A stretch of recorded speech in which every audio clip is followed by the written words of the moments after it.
Turkey's heartland, the high plateau of central Anatolia, has been inhabited for at least 8 millennia. Among its most famous regions is Cappadocia, mentioned in the Bible and known today for its eerie volcanic landscape and delicious local wines.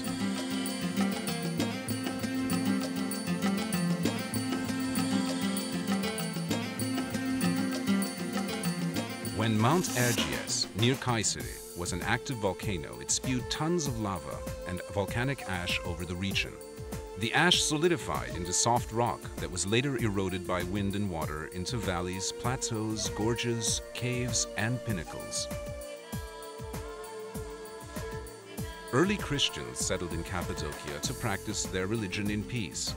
St. Paul visited here, and many monks and hermits sought the solitude of its lonely valleys filled with caves.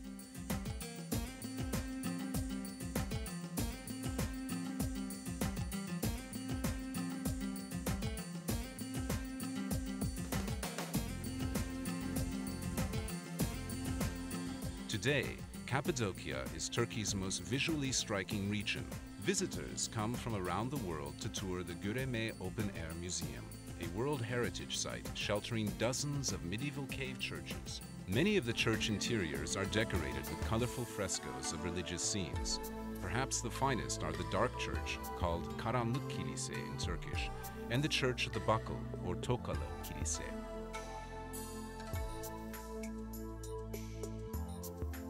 Not far from Göreme is Zelve, another open-air museum. 3 steep valleys come together to form this historic area, which is also filled with ancient cave churches and dwellings. The Zelve valleys were actually inhabited until the 1950s. By that time, erosion had threatened the structural integrity of many caves, and there was a risk of collapse, so the inhabitants were resettled nearby. Dominating the Cappadocian skyline is the natural fortress of Uçhisar, rising above the town of the same name. This great rock promontory, 60 meters high, was hollowed out and made into a fortress by early settlers. Today, visitors climb to the top through a system of caves and passages to enjoy the spectacular panoramic views from the top. The town of Avanos, on the banks of the Kızılırmak River, is famous for its colorful Cappadocian carpets and red clay pottery.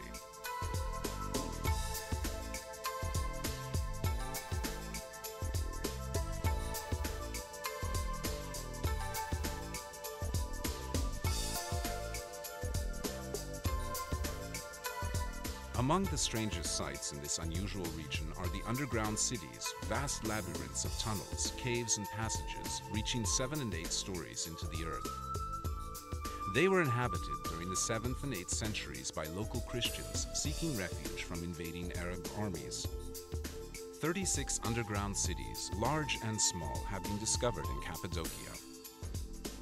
Each underground refuge has kitchens, wine and olive presses, dining halls, stables, sleeping rooms, storage areas, deep wells, ventilation shafts, and even churches.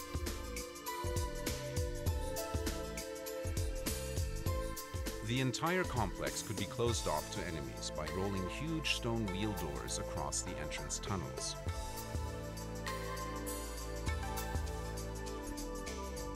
Konya, to the west of Cappadocia, was an important city in Roman times. During the Middle Ages, it was one of the chief way stations on the Silk Road, and also the capital of a flourishing empire established by the Seljuk Turks.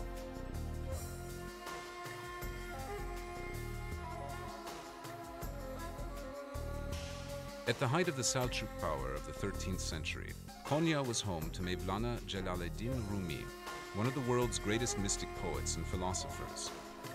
Rumi's disciples became the whirling dervishes, Sufi mystics who seek spiritual communion with God through a captivating circular dance.